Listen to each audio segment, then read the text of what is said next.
வெங்காய வெடி வீசுறது, இதெல்லாம்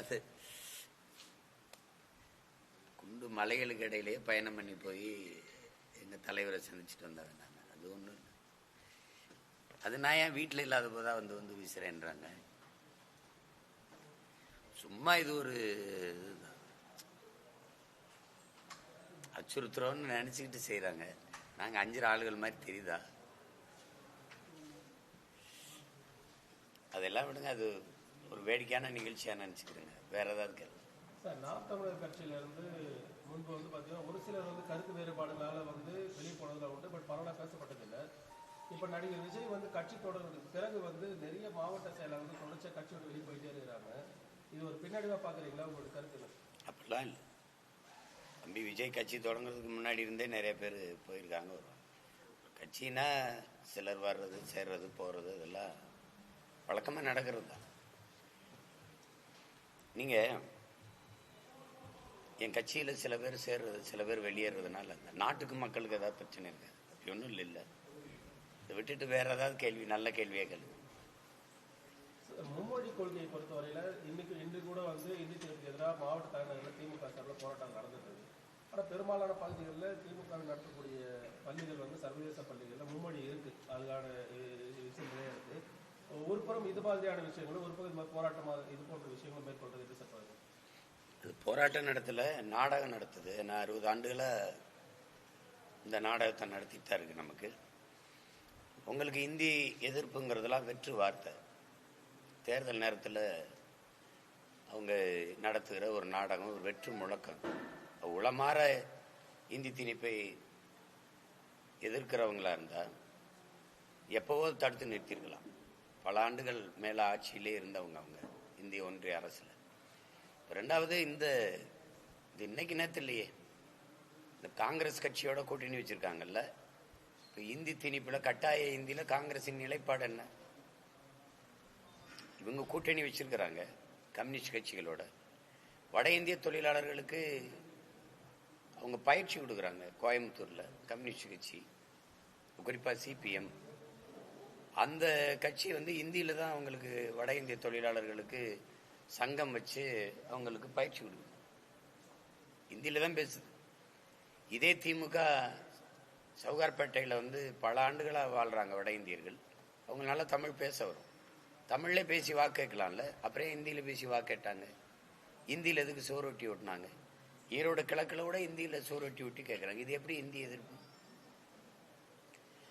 ஒவ்வொரு நேரத்திலையும், தேர்தல் வர நேரத்திலையும் ஒரு நாடகம் போடுறது தான் இது.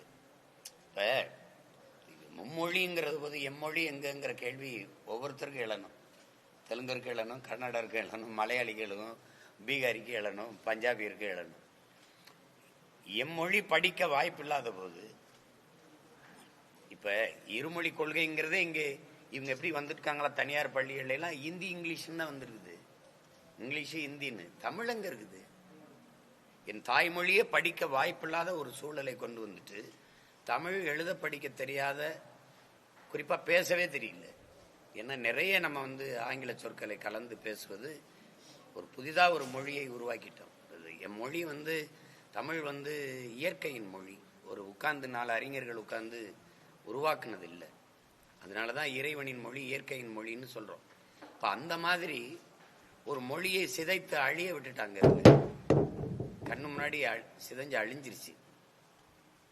எங்களுக்கு தெரியுது, நாங்க சமஸ்கிருதத்தோடு தமிழோடு சமஸ்கிருதம் கலந்து பேசுனதுனால பிறந்து பிரிந்த மொழிகள் தான், பிறந்த மொழிகள் தான் கன்னடம், தெலுங்கு, மலையாளம்லாம். கன்னடமும் கழிதெலுங்கும் கவின் மலையாளமும் துளுவும் உதிரத்தில் பிறந்ததுவேன்னு தமிழ் தாய் வாழ்த்துல பாட்டு இருக்கு. அந்த வரிகளை தூக்கியிருக்காங்க.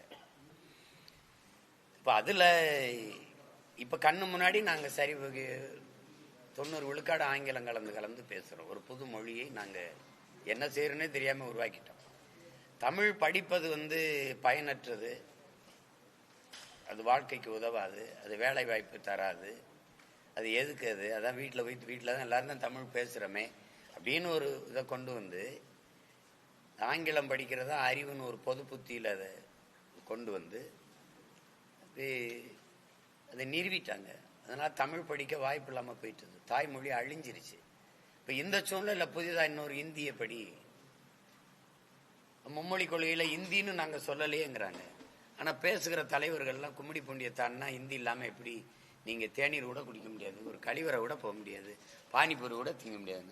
அப்படி எதுக்கு அந்த பானிபூரி என்ன திங்கணும்? கும்மிடி பூனை தானே அடிப்பாங்கன்னு. நான் தமிழ் மட்டும்தான் பேசுவேன். அமெரிக்கா, கனடா, பிரான்ஸு, ஜெர்மனி எல்லா நாட்டுக்கும் போயிட்டேன். கனடாவில் முதல்ல என்னை கைது பண்ணாங்க. என்னை கைது பண்ண உடனேயே அவர் மொழிபெயர்ப்பாளர் கூட்டி வந்து உட்கார வச்சுட்டாப்புல. அவருக்கு தெரியுது. அமெரிக்காலையும் அதே மாதிரி தான், கைது பண்ண உடனே கூட்டிட்டு வந்துட்டாங்க. அது ஒரு பிரச்சனை கிடையாது. இதை போய் ஒரு இதாக வச்சுக்கிட்டு இது இந்தி பேசுகிற மக்களினுடைய நாடு தான் இது அப்படிங்கிற மாதிரி ஒரு உருவாக்கத்தை உருவாக்கி இந்தி பேசலைன்னா நீ இந்தியனே இல்லை, இந்த நாட்டை விட்டு வெளியில் போங்கிறதெல்லாம் பெரிய கொடுமை. இதெல்லாம் வேடிக்கை சிரிச்சுக்கிற வேண்டியது இருக்கு. இதெல்லாம் இந்த நாட்டை கூறு போட்டு துண்டாடுகிற ஒரு கொடிய முயற்சியாக தான் நான் பார்க்குறேன். அதை கைவிடணும் ஆட்சியாளர்கள். இந்த நாட்டில் பல்வேறு மொழி பேசக்கூடிய மக்கள் வாழுகிறார்கள். அவர்கள் மொழியெல்லாம் அங்கீகரிக்கப்படணும். 22 மொழிகளும் ஆட்சி மொழி ஆகணும். மும்மொழியை தூக்கி பன்மொழி பயிலுகன்னு கொண்டு வரணும். எந்த மொழி உங்களுக்கு விருப்பமாக இருக்கோ பயின்றுக்கன்னு ஒரு வாய்ப்பை ஏற்படுத்தி கொடுக்கணும். அண்ணல் காந்தியடிகள் இந்த நாட்டின் விடுதலைக்கு போராடிய மிகப்பெரிய தலைவர். அவர் சொல்றாரு, இந்தியா ஒருமைப்பாடு மிக்க ஒரு நாடாக இருக்கணும்னா இருக்கு செய்தியாவே தமிழ்நாட்டை தாண்டி வாழுகிற மக்கள் தமிழ் கற்றுக்கொள்ளணும்னு இருக்குது. அவர் பேசுனா அவர் சொன்னது இருக்குது. அதை விட்டுட்டு சும்மா தேர்தல் நேரத்தில் அவங்க இந்த மும்மொழியை பிடிச்சி தொங்குறதும் இவங்க அதை எதுக்குற மாதிரி நடிக்கிறதும் அது ரொம்ப வேடிக்கையா இருக்கு. இவங்க நடத்துற பள்ளிக்கூடங்களே அங்கே ஹிந்தி பயிற்றுவிக்கிறாங்க. மக்கள் தெளிவு பெறணும். இதுல அதான் முக்கியம். நமக்கு எந்த மொழிக்கும் எதிரானவர்கள் அல்ல, நாம் சொந்த மொழிக்கு உயிரானவர்கள். இதுதான் நம்ம கோட்பாடு. எம்மொழியும் கற்போம் நாங்கள் வாழ, எம்மொழி தமிழ் கற்போம் எங்கள் இனம் வாழ. இதுதான் மொழி கொள்கை.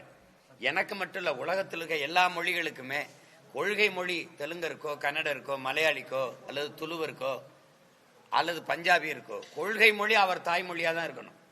பயன்பாட்டு மொழியாக ஆங்கிலத்தை வச்சுக்கிறோம். அது வேற வழி இல்லை, தொடர்பு மொழியா வச்சுக்கிறோம்.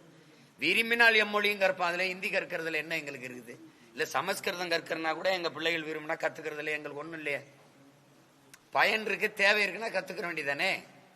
எங்க நிறைய பேர் பிரெஞ்சு படிச்சுக்கிறாங்க, எங்க குழந்தைகள்லாம் படிச்சுக்கிறாங்க. பிரான்ஸ் போக வேண்டியது இருந்ததுன்னா நமக்கு தேவைப்படுதுன்னு ஸ்பானிஷ் கத்துக்கிறாங்க, ஜெர்மன் கத்துக்கிறாங்க. நான் எல்லா நாடுகளும் பயணம் பண்ண, ஐரோப்பிய நாடுகள்லாம் எங்க பிள்ளைகளே என்னோட தமிழ்ல பேசுவாங்க, பக்கத்துல இருக்கிற ஜெர்மன்ல பேசுவாங்க.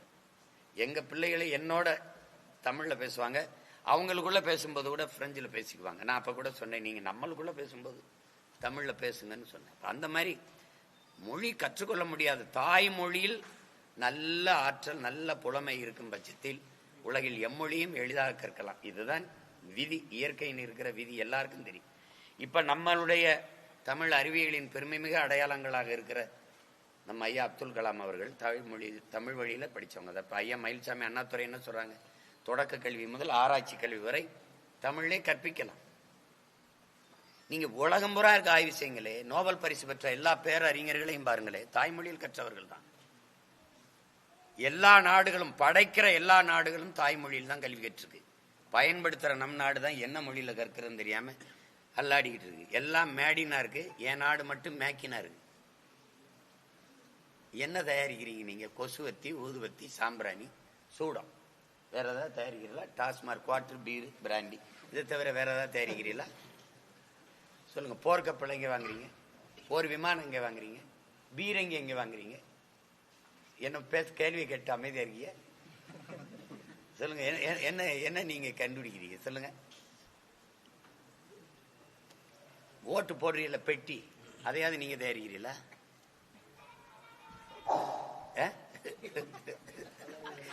என்னத்தையாவது ஒண்ணு பேசிட்டு அலையிறதுதான். இவங்க திராவிடர்கள் இந்த நாடகம் போடுவாங்க. அது குறிப்பா திராவிட மாடல் ரொம்ப போடுவாங்க.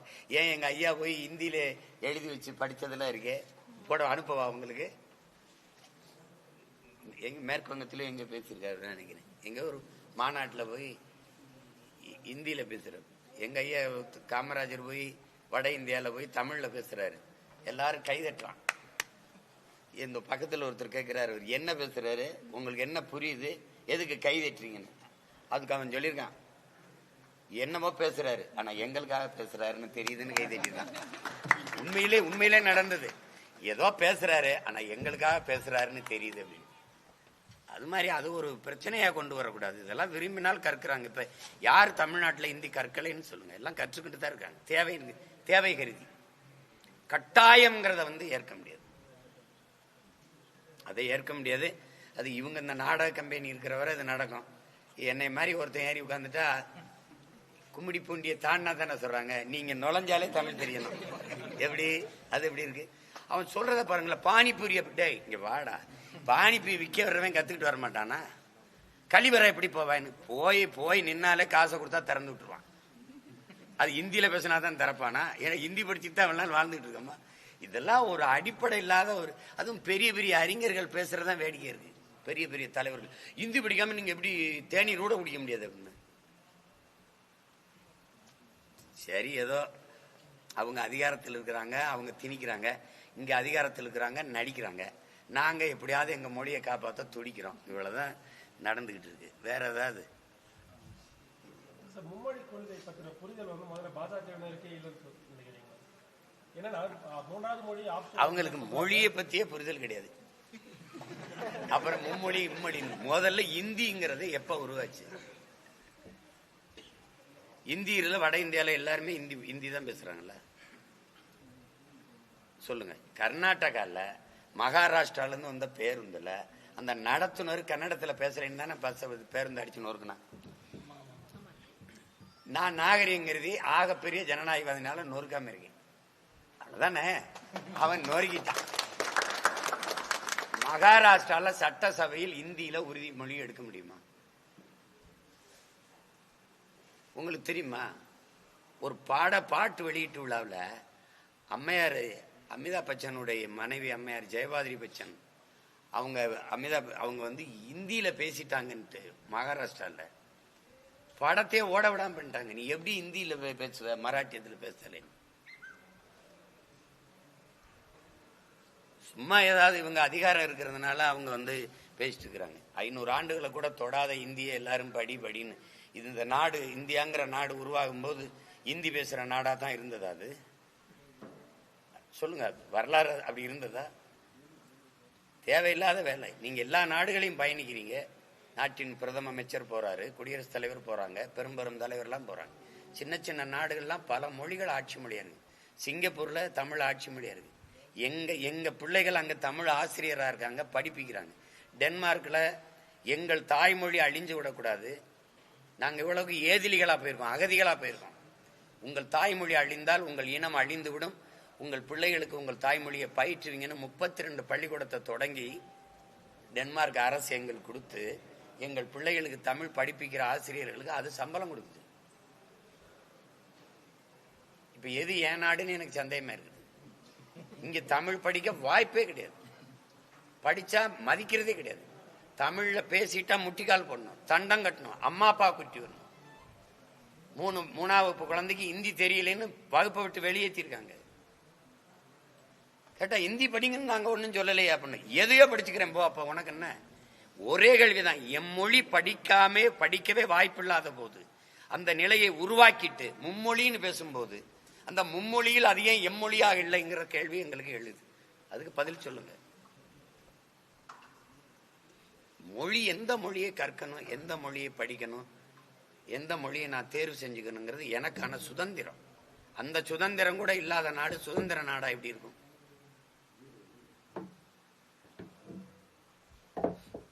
வேற இன்னைக்கு காலையில ஒரே நாள்ல 2 மாவட்டங்கள்ல பள்ளிகளில் படிக்கிற சிறுமிகளுக்கு ஆசிரியரே பாலியல் கொலை கைதான சம்பவம் நடந்தது. அன்றைய காலமாகவே வெளியில் பாலியல் கொலை நடந்தது பள்ளிகளுக்குள்ள அதிகரிச்சு. அது என்கிட்ட கேட்க கூடாது, அப்பாட்ட தான் கேட்கணும்.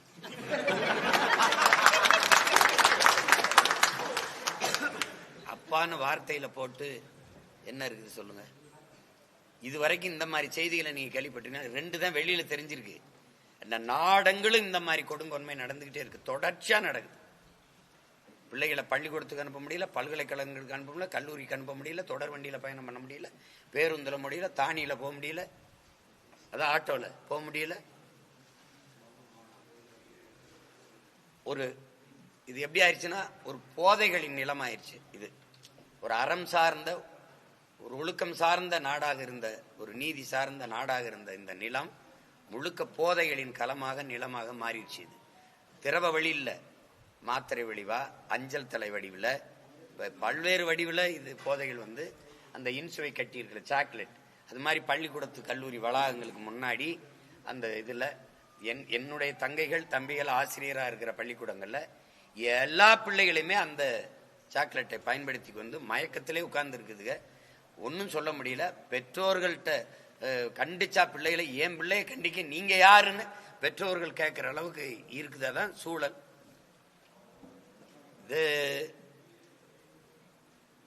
உண்மையிலே தமிழக முதல்வர் அப்பா வாங்கணும்னா இந்த கொடும் செயல்கள் எல்லாம் தடுக்கிற அளவிற்கு ஒரு ஆட்சியை செய்யணும். அப்பதான் உண்மையிலே உளமாற இந்த மக்கள் அப்பான்னு சொல்ற அந்த உணர்வு வரும். சும்மா பேர்ல வச்சுக்கிட்டு இந்த பிராண்ட் மாஸ்டர்கள், அந்த பிராண்டிங் பண்றவனை கூட்டி வந்துட்டு இந்த ஆட் பிலிமுக்கு இது ஸ்கிரிப்ட் பண்ணி கொடுப்பான். இந்த இப்படி பண்ணா அப்படி பண்ணோம். இந்த மாடல் தானே, அவரு மாடல் தானே, திராவிட மாடல்ல அவர் ஒரு மாடல். இந்த பேஸ்ட்டுக்கு ஒரு மாடல் வந்து நடிப்பாரு, அப்புறம் சோப்புக்கு நடிப்பாரு, எண்ணெய்க்கு நடிப்பாரு. அது மாதிரி இவர் ஆட்சிக்கு நடிச்சுக்கிட்டு இருக்காரு. திராவிட மாடல் ஆட்சி தான் அப்படின்னு. அதுல இந்த பிராண்டிங்ல வந்து அப்பா பிராண்டிங். இப்போ கொடுமை இதெல்லாம். நாடெங்கிலும் பள்ளிக்கூடம் திறந்து படிக்க வச்ச எங்க தாத்தனையே மக்கள் அப்பான்னு சொல்லல, காமராஜரையே ஐயான்னு கூப்பிட்டு போயிட்டாங்க.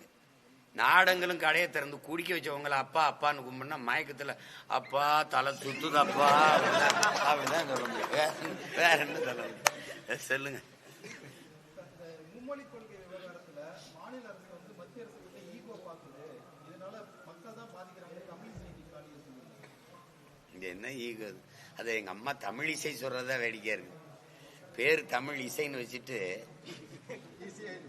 ஆமா, ஒரு சொல்லின் ஒரு சொல்லின் செல்வர அவ்வளவு பெரிய இலக்கிய பேச்சாளர் எங்க ஐயா குமரி ஆனந்தன், அவருடைய அன்பு மகள் தமிழ் இசைன்னு பேர் வச்சுக்கிட்டு அவங்க மனச்சான்றுக்கே நம்ம இதை விட்டுருவோம். நம் தாய்மொழியை படிக்கிற வாய்ப்பு தமிழர் தாய் நிலத்தில் இருக்கா? தாய்மொழியில் எழுத படிக்கிற ஆற்றல் நம் பிள்ளைகளுக்கு இருக்கா? ராமாயணத்தை இந்தியில படிக்க வைக்கிறீங்க. எங்க கம்பனை விட அந்த கம்பராமாயணத்தை அவன் எழுந்ததை விட இலக்கிய சுவையோடு யாராவது எழுதிட முடியுமா? எதுக்கு இதெல்லாம் இந்த கொடுமையை போய் பேசிட்டு இருக்கணும்? இதுல என்ன ஈகோ பாக்குது? அது தமிழ்நாட்டுக்கு எந்த தத்துவ நிலைப்பாட்டிலையும் உறுதிப்பாடு கிடையாது, உறுதி கிடையாது. சும்மா அது பேசும். தேர்தல் நேரத்தில் இப்ப எங்களை போன்றவர்கள் எதிர்த்து கடுமையா சண்டை போடுவோம். இந்தியை ஆமோதிக்க முடியாது. புதிய கல்விக் கொள்கை எதுக்குற மாதிரி ஒரு நாடகம். புதிய கல்விக் கொள்கை ஏற்றுச்சு, தமிழ்நாடு அரசு ஏற்றுச்சு, செயல்படுத்திருச்சு வெவ்வேறு பெயர்ல. அதுல இப்ப மும்மொழி கொள்கையை அவங்க தீவிரப்படுத்தும் போது இது எதிர்க்கிற மாதிரி ஒரு நாடகத்தை போட்டுக்கிட்டு எங்க இல்ல இந்தி? எங்க இல்ல? கட்சிக்காரன் ஏறி இந்தி அழிக்க போறேன்னு போயிட்டு இங்கிலீஷ் அழிச்சுக்கிட்டு இருக்கான். கீழே இருக்க இங்கிலீஷ பாருங்க, இருக்கு விளைவில் இல்ல. இந்தி எது இங்கிலீஷ் எதுன்னே தெரியல. ஏதோ ஒண்ணு நடக்குது. கடைசியா மொழியில வந்துருச்சு. இப்ப மறுபடியும் 1935 எங்க தாத்தா நடராஜன் செத்த காலத்துக்கு திரும்ப வேண்டியது இருக்கு. நாங்க தேவையில்லாத சிக்கலை இந்த ஆட்சியாளர்கள் உருவாக்குறாங்க. மொழி என்பது ஒவ்வொரு குடிமகனின் விருப்பம். அவன் எந்த மொழியும் கற்பான், அவன் விருப்பம். அது உணவு, உடை, மொழி இதெல்லாம் வந்து அவன் வாழ்விடம் தீர்மானிக்கும். நான் மகாராஷ்டிரால வாழ்ந்தேன்னா கத்துக்க போறேன், டெல்லியில இருந்தேன்னா கத்துக்க போறேன், பஞ்சாப் போனா கத்துக்க போறேன், தேவைன்னா கத்துக்க போறேன். கட்டாயமா நீ படிச்சே ஆகணும். இந்தியாவின் தேசிய மொழி நேஷனல் லாங்குவேஜ்னா அப்ப ஏன் லாங்குவேஜ் என்ன ஆகுறது? இந்தியா ஒரு நேஷனே இல்லைங்கிற அப்புறம் லாங்குவேஜ் வேற வருது. அது அப்ப ஏன் நேஷன் என்ன ஆகுறது? ஒரு போன வாரம் சொல்லியிருந்தார் முதல்வர், மாநில அரசு வந்து அந்த நிதி ஒதுக்காதனால, மத்திய அரசு நிதி ஒதுக்காதனால மாநில அரசு ஏன் உங்களுக்கு வரி செலுத்தக்கூடாது அப்படின்னு சொல்றதுக்கு ஒரு நொடி ஆகும். இன்னும் பரிசீலனையில தான் இருக்காப்ல, முடிவெடுக்கல. சொல்லுவாங்க அவங்க, அது அந்த மாதிரி கடுமையான போராட்டங்களை எல்லாம் செய்து அதை தடுக்க மாட்டாங்க, அந்த நிதியை பெற மாட்டாங்க. நம்ம கிட்ட வந்து புலம்புவாங்க, எங்களுக்கு நிதி தரல, நாங்க என்ன செய்ய முடியும், நாங்க என்ன செய்ய முடியும், என்ன செய்ய முடியும் அப்படிம்பாங்க. புலம்பிக் கொண்டிருக்கிறதுக்கு ஒரு அதிகாரம் எதுக்கு சொல்லுங்க? 40 நாடாளுமன்ற உறுப்பினர்கள் எதற்கு? இவ்வளவு வலிமை மிக்க அதிகாரம் இதுக்கு எனக்கு தரல, நான் என்ன செய்யறதுன்னு கேட்கறதுக்கு எதுக்கு ஒரு ஆட்சி, எதுக்கு அதுக்கு ஒரு அதிகாரம்?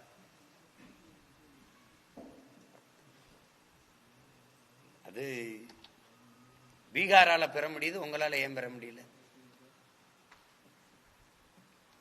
இப்போ தொடர்ந்து ஒவ்வொரு மாவட்ட செயலாளர் கட்சி வந்து விலகலை அறிவிச்சிருக்காங்க. நேற்று காலியமா இன்னைக்கு வந்து பார்த்தீங்கன்னாக்கா பாவேந்தர் நம்ம ராணிப்பேட்டையுடைய கிழக்கு மாவட்ட செயலாளர் விலகிறத காலையில் அறிவிச்சிருக்காரு. எப்படி பார்க்குறீங்க? தொடர்ந்து இந்த மாதிரி நடந்துட்டு இருக்கு. இது அவரவர் விருப்பம். இது ஒரு ஜனநாயக இயக்கம். விரும்பியவோ வருவாங்க, விரும்பி போவாங்க. அதை போய் பேசிக்க வேண்டியதில்லை. இது ஒரு செய்தியா நீங்க ஒவ்வொரு முறையும் கேட்குறீங்க, நான் பதில் சொல்ல வேண்டியது. அதை விடுங்க, இது என் கட்சி பிரச்சனை. விருப்பம் இருந்தா இருக்கலாம். இது ஒரு ஜனநாயக இயக்கம். யாரும் வரலாம் போகலாம். நாங்க எடுத்து வைக்கிற கொள்கையில ஈடுபாடு இருக்குது, இது வரணும்னா வருவாங்க. இல்லை வேற ஒரு காரணம் இருக்குது போகணும்னா போவாங்க. அது போய் யார் கையிலையும் காலையும் விலங்கு போட்டு இடிச்சு பிடிச்சு நிறுத்துறது இது இயக்கம் இல்லை. அதை விட்டுருங்க. அது இப்போ கேட்குற இதை கேட்கும்போது எல்லாமே சிரிப்பாங்க. என் கட்சியில் இருக்க பிரச்சனை நாட்டுக்கு பிரச்சனையா? இப்போ மொழியை பற்றி பேசுனீங்க, அது பிரச்சனை. இப்போ வரி நமக்கு தரல, நமக்கு உரிய வரியை எடுத்துக்கிட்டு நமக்கு நிதியை தரல, இந்திய ஒன்றிய அரசு தராம தமிழ்நாட்டு மக்களை வஞ்சிக்குதுங்கிறது ஒரு மக்களுக்கான பிரச்சனை. அதை தான் பேசணும். இதை விடுங்க. இது எங்க பிரச்சனை, சொந்த பிரச்சனை. வெளியேறவங்க குறிப்பிட்டு காரணங்களை சொல்றாங்க. இப்போ நேற்று காளியம்மாள், இன்னைக்கு ராணிப்பேட்டை கிழக்கு மாவட்ட செயலாளர் கூட கட்டமைப்பு சரியில்லை, கருத்துக்களை கேட்கறதில்லை, அந்த மாதிரி ஒரு கருத்தை முன் வச்சுட்டு. சரி, அவர் கருத்து என்னன்னு கேட்டு எங்கிட்ட சொல்லுங்க, நான் கேட்கறதா இல்லையான்னு மறுபடியும் உங்களுக்கு சொல்றேன். வெளியில போகும்போது அது கட்டமைப்பு சரியில்லை அப்படின்னா, கட்டமைப்பு சரியில்லைன்னா என்ன பண்ணாரு அவர்? கட்டமைக்காம என்ன பண்ணாரு? போகும்போது ஏதாவது சொல்லிட்டு தானே. எந்த இலை தம்பி உதிரும் போது சலசலன்னு சத்தம் இல்லாம உதிருது? இல்ல அருமையான கட்சிங்க, நல்ல கட்சி, சீமான் மாதிரி ஒரு தலைவர் கிடையாது அப்படின்னு சொன்னா அடுத்த வார்த்தை என்ன கேட்பீங்க? அப்ப எதுக்கு வெளியில வரான்னு கேட்பீங்க. சரியில்லைங்க அவன். ஏடா இவ்வளவு காலம் சரியா இருந்தது இப்ப சரியில்லை அப்படின்னா தெரியுமா உங்களுக்கு? கப்பல்ல பொண்ணு வருது, எனக்கு ஒண்ணு எங்க அப்பாவுக்கு ஒண்ணுங்கிறான். இல்ல காசுக்குன்னு வேணாம் வேணாம் எங்க அப்பாவுக்கு வயசாயிருச்சு நான் சின்ன பையங்கிறான். இது மாதிரி அது இருக்கிற வரை இருக்கிறது. ஏட்டல் என்ன சீச்சி இந்த பழம் புளிக்குங்கிறது. அது ஒரு கோட்பாடா? இது வெளியில போறவங்க எதையாவது சொல்லிட்டு தான் போவாங்க, அதை பொருட்படுத்த முடியாது. இந்த மும்மொழி கொள்கை விவகாரத்துல கடந்த வாரம் அண்ணாமலை பேட்டி கொடுத்தது பார்த்திருக்கோம். ஒரு பக்கம் வந்து தமிழகத்தில் வந்து பல கட்சிகள் வந்து இந்தி திணிப்பை எதிர்த்துட்டு இருக்காங்க. ஆனா அவர் வந்து தேடி பிடிச்சு ஒவ்வொரு பார்ட்டி ஒவ்வொரு இவங்க இங்கிலீஷ் ஸ்கூல் நடத்துறாங்க, இவங்க பிரைவேட் ஸ்கூல் நடத்துறாங்கன்ற அந்த போக்கு. அது எப்படியோ, ஆனால் இந்த இந்தியை வலுக்கட்டாயமா திரிக்கிற போக்கை வந்து இந்த ஆட்சியாளர்கள் நிறுத்தணும். பல போராட்டங்கள் இந்த நிலத்துல நிகழ்ந்திருக்குது. மற்ற மாநிலங்கள் ஏற்குதுங்கிறதுக்காக நான் ஏற்கணும்னு சொல்ல முடியாது. மற்ற மாநிலங்களை விட நான் அதிகமா வரி கட்டுறேன், அது கேட்டியா நீ? அதுக்கு ஏதாவது ஏன் மற்ற மாநிலங்கள் கட்டுறதை விட அதிகமா கட்டுறீங்கன்னு நீங்க கேட்குறீங்களா? அப்படி ஒன்றும் இல்லை. அப்படி ஒன்றும் இல்லை. அப்ப நீங்க அதை புரிஞ்சுக்கணும். இப்போ நீங்க காவிரியில தண்ணி தர மறுக்குது அந்த மாநிலம், ஆனால் நான் என் வளத்தை எந்த மாநிலத்துக்கும் தர மறுக்கலையே, அப்பதெல்லாம் நீ ஏன் மறுக்கலைன்னு கேட்பீங்களா? அப்படி பார்க்கக்கூடாது. இதை கட்டாயமாக திணிச்சு அதை கற்க வச்ச நிலைமை கொண்டு வந்தது நீங்க தான். இதெல்லாம் தனியார் பள்ளிகள். தனியார் பள்ளிகள்ல ஆங்கிலம் இந்தி கற்கிற வாய்ப்பு இருந்தா தான் பிள்ளைகளை சேர்க்கிறாங்க. அது ஒரு உளவியலா ஒரு நோயாக்கிட்டீங்க. அதனால அவர் வழி இல்லாம எல்லா தனியார் பள்ளியிலும் இந்தி வந்து சேர்ந்துருச்சு. அங்க தமிழை எடுத்துட்டாங்க. நீங்க பொது புத்தியில எங்களுக்கு என்ன பண்ணிட்டீங்க? தமிழ் படிச்சா ஒன்னத்துக்கு ஆகாது, அது பிச்சை எடுக்க கூட பயன்படாதுன்னு பேசி எங்க மனநிலையை இப்படி தயார் பண்ணிட்டீங்க. தமிழ் தமிழ்னு சாவாங்க, இங்க தமிழ் ஒரு பழமை. இதெல்லாம் ஒரு நீண்ட காலமா பேசி பேசி ஒரு உளவியலா ஒரு குற்ற உணர்ச்சியை தள்ளி எங்களை வீழ்த்திட்டீங்க. அதனால அது இப்ப அதனால என்ன சொல்றாரு? அதனால எல்லாரும் இந்தி படிங்கிறாரா?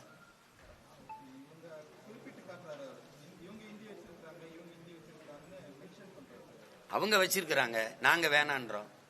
சரி நீங்க முடிஞ்சா கொண்டு வாங்க, நான் முடிஞ்ச அளவுக்கு நான் முடிஞ்சா தடுக்கிறேன், யார் வெல்றான்னு பார்ப்போம், அவ்வளவுதான் செய்ய முடியும்.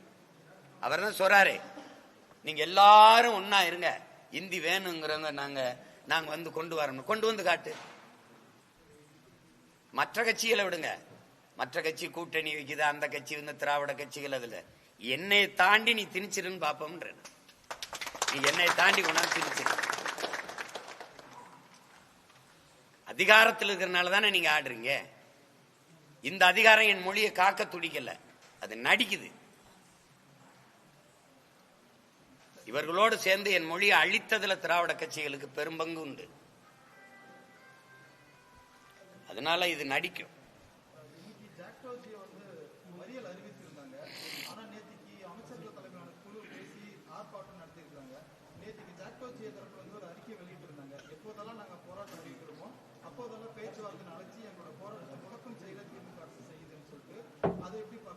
அதுக்கு ஏன் சாக்டேஜ் இடம் கொடுக்கணுங்கிற?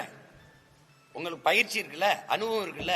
ஒவ்வொரு முறையும் இந்த போராட வரும்போது, ஒரு நியாயமான கோரிக்கை முன் வச்சு போராட வரும்போது அரசு கூப்பிட்டு இப்படி மச்சம் பண்ணி இப்படி பேச்சுவார்த்தை நடத்தி அது மழுங்கடிக்குதுன்னு தெரியும் போது அப்புறம் ஏன் அதை அந்த போராட்டத்தின் வீரியத்தை குறைச்சிக்கணும்? தம்பி ஒரு முறை சொல்லுது, சரி விட்டுருச்சு, இன்னொரு முறை நம்பி பார்க்கலாம்னு நம்புறீங்க, சரி பரவாயில்ல, திரும்ப திரும்ப அதே செய்துன்னா அதையும் வந்து சொல்லிட்டு இருந்தீங்கன்னா அப்படி ஏமாறுகிற இருக்கிற வரை ஏமாற்றுவன் இருப்பான்ல. நீ இதே வட்டம் சொல்லிட்டு இருக்க, அவனை நம்ப முடியாதுன்னு சொல்லி போராட்டத்தை தீவிரப்படுத்தணுமே ஒழிய அப்புறம் எங்க போராட்டத்தை மல்கடிக்குதுன்னு வெளியில வந்து பேசுறது எப்படி? அது ஏற்கிறது அல்ல. அது போராட்டத்துக்கான அழகும் இல்ல, அர்த்தமும் இல்லை. அது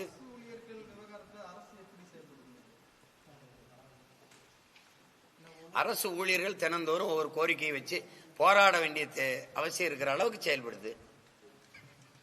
வேற எப்படி செயல்படுத்துக்கிறீங்க? அரசு ஊழியர்களுக்கு எந்த துறையில எந்த தளத்துல பிரச்சனை இல்லைன்னு மட்டும் சொல்லுங்க. டாஸ்மார்க் ஒண்ணுதான் சரியா போயிட்டு இருந்துச்சு, அந்த ஊழியர்களுக்கும் பிரச்சனை வந்து அவங்க பணி நிரந்தரம் கேட்டு போராட ஆரம்பிச்சுட்டாங்க. பார்த்திருப்பீங்க, எல்லா தளங்கள்லயும் பிரச்சனை இருக்குது. எந்த துறையில பிரச்சனை இல்லைன்னு சொல்லுங்க.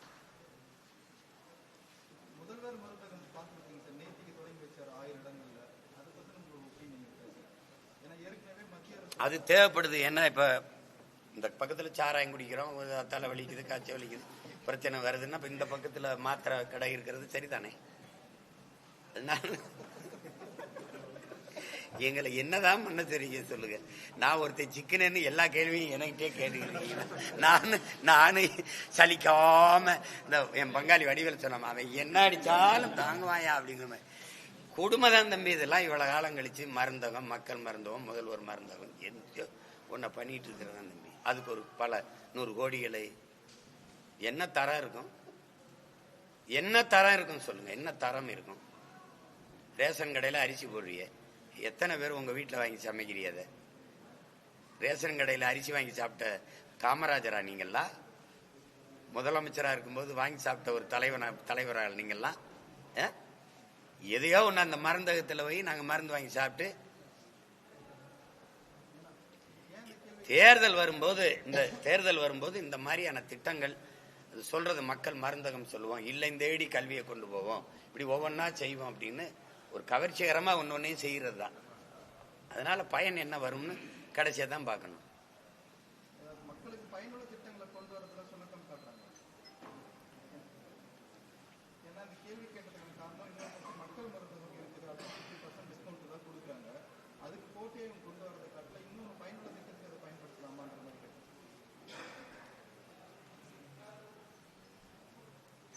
மக்களுக்கு உளவியலா பெரிய மருந்தகங்கள் இங்க பாருங்க. இந்த மாதிரி மருந்தகங்களை ரொம்ப அடித்தட்டில் இருக்கிற ரொம்ப உழைக்கும் மக்கள், ரொம்ப ஏழ்மை வறுமையில் இருக்கிற மக்கள் தான் அரசு மருத்துவமனைக்கு போறதும் இந்த மாதிரி மருந்தகங்களை வாங்கிக்கிறதும் இருக்கு.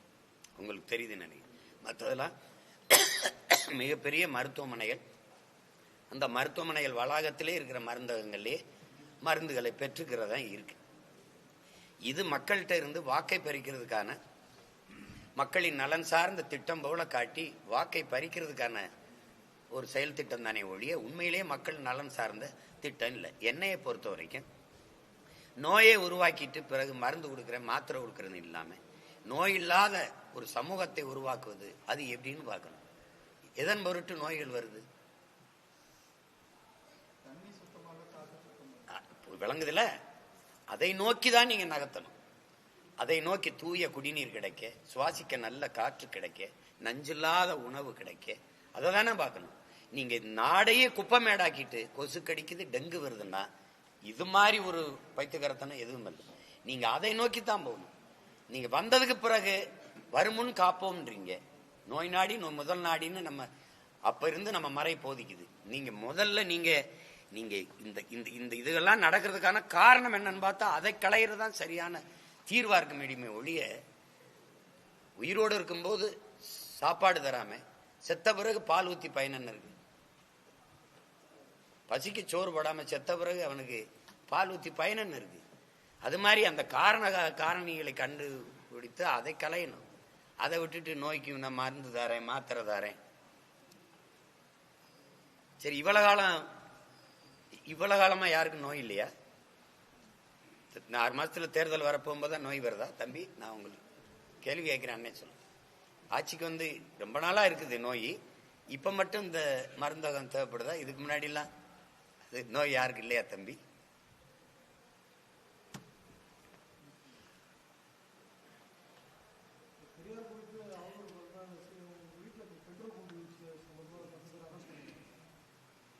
இன்னுமே பெரியாரை பத்தி அவதூறு அந்த வார்த்தையில நீங்க எடுத்துனோம். பெரியார் தான் 60 ஆண்டுகளா எங்க இனத்தின் மீது அவதூறு பரப்பிட்டே இருந்திருக்காங்க. பெரியாரை இழிவா பேசுறேன்னு சொல்றாங்க பாருங்க, அது பெரிய பொய். பெரியார் பேசுனதை எடுத்து பேசுறோம். நீங்க நல்லா விளங்கணும். பெரியாரை இழிவா யாரும் பேசல, பெரியார் பேசுனதை எடுத்து பேசுறோம். இன்னும் நான் பேசவே ஆரம்பிக்கல, அதுக்குள்ள நீ குண்டு போடுற அளவுக்கு வந்துட்டீங்கன்னா அப்புறம் பேச ஆரம்பிக்கிறேன். நீனே தீ குளிச்சு செத்து போவியா? என்ன பண்ணுவீங்க? ஏய், இதுக்கெல்லாம் பயப்படுறான்ல. ஏதோ கொஞ்சம் வேற வேலை இருக்கனால இடைவெளி விட்டுருக்கேன், மறுபடியும் ஆரம்பிச்சிருவேன். அப்புறம் பார்த்து அடக்கமா இருங்க. தோண்டி தோண்டி எடுத்து முன்னாடி நிறுத்தாதீங்க. ஒரு கேள்விக்கு பதில் இருக்கா உங்ககிட்ட? அவர் பேசுனதை திருப்பி நான் பேசுறேன்ல, இப்படி பேசியிருக்காரே அப்படின்னு, அதுக்கு பதில் இருக்கா? இப்ப நீங்க தமிழர் தானே, உங்ககிட்ட கேட்கிறேன். தமிழர் என்று பேசுவது இன எழுச்சிக்கு எதிரானது என்று சொல்றார். தமிழர் என்று பேசுவது இன எழுச்சிக்கு எதிரானது என்றால் எந்த இனத்தின் எழுச்சிக்கு எதிரானது? உங்ககிட்ட பதில் இருக்கா? தமிழ் ஒரு முட்டாள்களின் பாஷை, தமிழ் காட்டு மிராண்டியின் மொழி, தமிழ் சனியனை விட்டு ஒழியுங்கள். தமிழ்ல என்ன இருக்குது? தமிழ் படிச்சா பிச்சையீடு கூட லாய்க்கில்லை. இதை ஒரு தமிழனா நீங்க ஏற்கிறீங்களா, எதிர்க்கிறீங்களா? நான் அன்னைக்கு நீங்க கேள்வி கேட்டீங்க, நான் பதில் சொன்னல. இப்ப நான் கேட்கிறேன், இதை பெரியார் பேசியிருக்கிறார், நீங்க ஏற்கிறீங்களா, எதிர்க்கிறீங்களா? தம்பி, ஆமா இல்லைன்னு சொல்றேன். அமைதி. அதைத்தான் இப்ப நான் செய்கிறேன். இது வந்து தொடக்கம்தான். பார்ப்பனர்கள் நம்மில் கீழான மக்கள், கிறிஸ்தவர் இஸ்லாமியர் நமக்கு எதிரிகள். இதுல நம்மில் கீழான மக்கள்ங்கிறார்ல, அவர்ல கீழான மக்கள் அது யார்? நமக்கு எதிரிகள் யாராரு? பார்ப்பனர், நம்மில் கீழ் சாதி, கிறிஸ்தவர் இஸ்லாமியர். கிறிஸ்தவர் இஸ்லாமியரே எதிராயிட்டாங்கன்னா இந்த நமக்கு, அந்த நமக்கு, அந்த எந்த பதில் இருக்கா? எது? எந்த சமூகம் தம்பி? நம்மில் கீழான மக்கள் எந்த சமூகம்? இங்க பாருங்க. எனக்கு மொழி அபிமானம் இல்ல, மொழி அபிமானம் இல்லைன்னா இனாபிமானம் இல்ல, தேசாபிமானம் இல்ல. சமூக தொண்டு செய்ய வர்றவனுக்கு இது இருக்கக்கூடாதுன்னா, மொழி இல்லை, இனம் இல்ல, தேசம் இல்லைன்னா சமூகம் எங்க இருக்குது? தேசாபிமானம் இல்லாத நீங்க திராவிட நாடு ஏன் கேட்டீங்க? மொழி அபிமானம் இல்லாத நீங்க இங்கிலீஷ படின்னு ஏன் சொன்னீங்க? இனாபிமானம் இல்லாத உங்களுக்கு பணாபிமானம் மட்டும் ஏன் இருந்தது? நான் பாட்டுக்கு தானே போயிட்டு இருந்தேன், கேள்வி கேட்ட ஆளுக்கு நான் பாட்டுக்கு தானே சும்மா இருந்தேன். இப்ப நான் கேட்டேன்னா பதில் தான் சொல்லணும், குண்டு எடுத்துட்டு வரக்கூடாது. புரியுதா? நீ இந்த ஒரு பெட்ரோல் குண்டை, நான் இருக்கும்போது ஒரு தடவை வீசுறா யாராவது?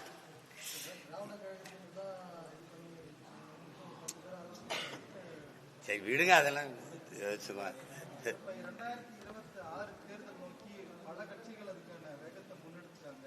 அதிமுக சமீபத்தில் வலுவான கூட்டணி அமைச்சர் சொல்லியிருக்காங்க. நாம் தமிழர் கட்சி எந்த மாதிரியான? நான் தான் வந்து பெரிய கூட்டணிக்கு பேசிக்கிட்டு இருக்கேன், ட்ரம்போட பேசிக்கிட்டு இருக்கேன்.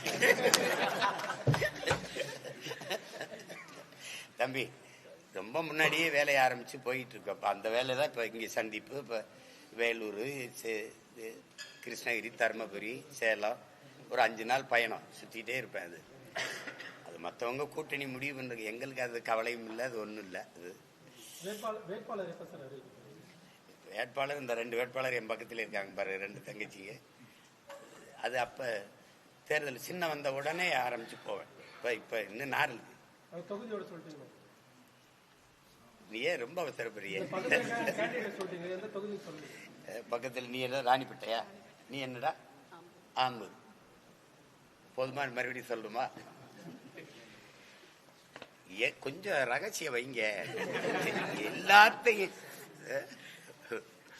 வேற ஏதாவது கேள்வி இருக்கா? சீமானன் வந்து களத்துல நிறைய போராடுறாரு, நிறைய கேள்விகள் கேட்கணும், பதில் சொல்றீங்க. சட்டசபையில போயிட்டு அதை பேசணும்ன்றதான் என்னுடைய ஆசை. சட்டசபையில போனவங்க எல்லாம் என்ன பேசியிருக்காங்கன்னு சொல்லுங்க. இல்ல, சட்டசபையில பேசும்போது தானே அதனுடைய சட்டமன்றத்துக்குள்ள பேசுறதை விட மக்கள் மன்றத்திலே நாங்க பேச வேண்டியது இன்னும் நிறைய இருக்கு. என்னைக்கு என் மக்கள் இந்த பிள்ளை போய் இந்த பிள்ளைகள் சட்டமன்றத்தில் இதெல்லாம் பேசட்டும்னு நினைக்கிறாங்களோ அன்னைக்கு எங்களுக்கு வாக்கு தந்து வெற்றியை தரட்டும். அது வரைக்கும் மக்கள் மன்றத்தில் பேச வேண்டிய செய்திகள், கருத்துக்கள் ஏகப்பட்டது இருக்கு. அதுல என் மக்கள் அதுல முழு இதெல்லாம் சரியா இவ்வளவு பிரச்சனை இருக்குன்னு தெரியாம புலம்பிக் கொண்டே இருக்கிற மக்களா இருக்காங்க. இது காரணம் என்ன, இது எப்படி களைவதுன்னு தெரியாம நான் போய் இப்படி கூட்டணி, இப்ப நீங்க எப்படி சொல்றீங்கன்னா நான் போக மாட்டேன்னு சொல்ற மாதிரி சொல்றீங்க. அனுப்புனா போவேன், நாங்க எல்லாரும் போய் பேசுவோம். ஆனா அது வரைக்கும் களத்துலதான் நிக்க முடியும். கூட்டணி வச்சு போய் அங்க சட்டசபையில கூட்டணி வச்சு போனவங்க என்ன பேசியிருக்காங்கன்னு சொல்லுங்க, என்னவா இயங்குறாங்கன்னு சொல்லுங்க. கூட்டணி வச்சு போய் எந்த கட்சி ஆட்சியோட போய் கூட்டணி வச்சு போறது, அப்புறம் எந்த கட்சியை எதிர்த்து பேசுவது. இந்த கட்சி ஆட்சிகளின் தீமை எதுக்குத்தான் ஒரு கட்சி தேவைப்படுது. அப்புறம் அந்த கட்சியோட கூட்டணி வச்சு உள்ள போனா எது ஒன்றையும் நீங்க பேச முடியாம போயிடும். உங்களுக்கு விளங்குதுன்னு நினைக்கிறேன். நிறைய சான்று சொல்ல முடியும். மேல் பாதியில கோயிலுக்குள்ள நுழைய விடல, பேசவங்களால முடியல. வேங்கவே இல்லை, ஒரு தீர்வை எட்டவே முடியல, பேசவங்களால முடியல. அண்ணா பல்கலைக்கழகத்தில் நடந்ததுக்கு பேசி ஒரு தீர்வு கொண்டு வரவே முடியல. இன்னைக்கு வரைக்கும் ஆங்ஸ்டாங் படுகொலைக்கு 3 பேரை சுட்டாங்க. ஏன் சுட்டாங்க, அந்த குற்றத்தில் அவனுக்கு என்ன மாதிரி சம்பந்தம், எதுக்காக சுட்டுக் கொள்ள வேண்டிய எந்த கேள்வியும் நீங்க எழுப்பவே முடியல. மக்கள் பிரச்சனையில கூட எடுத்து போய் பேச முடியல. அப்புறம் அது எதுக்கு அங்க போய் உட்காந்து என்ன மேசை தட்டாட்டி என்ன, இங்க இருந்து சாணியவா தட்டி 2 எர்ராட்டியா தட்டலாம். அதுக்கு எதுக்கு அது அது அதை செய்ய நான் வரல. அதனால இந்த கேள்வியை நான் நிராகரிக்கிறேன். வேற ஏய், நீங்க என்ன பத்திரிகையாளர் தான் கேட்க. வேற அவ்வளவுதானே?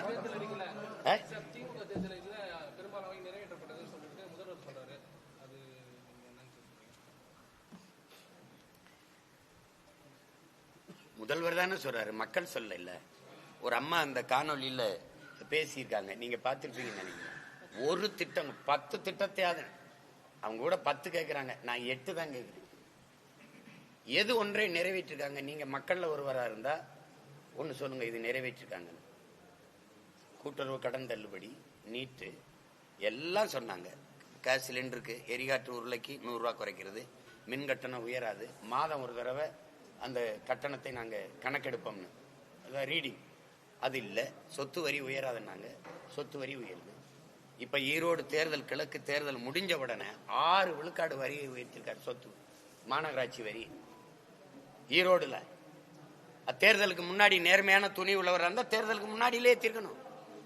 தேர்தலில் வெற்றி பெற்ற அடுத்த ஒரு வாரத்தில் நீங்க அதை கொண்டு வந்தீங்கன்னா அப்படி இவங்களுக்கு தெரிந்ததெல்லாம் வெற்று வார்த்தைகள், இனிப்பு பசப்பு வார்த்தைகள் தான். இவர்களுக்கிட்ட துளியும் கூட மக்கள் அரசியல் கிடையாது. கட்சி அரசியல், தேர்தல் அரசியல் தான். வெறும் செய்தி அரசியல் தான் செய்ய தெரியும். செயல் அரசியலோ சேவை அரசியலோ இந்த கட்சிகளுக்கு தெரியாது. அதை பேசி பயன் கிடையாது. நன்றி.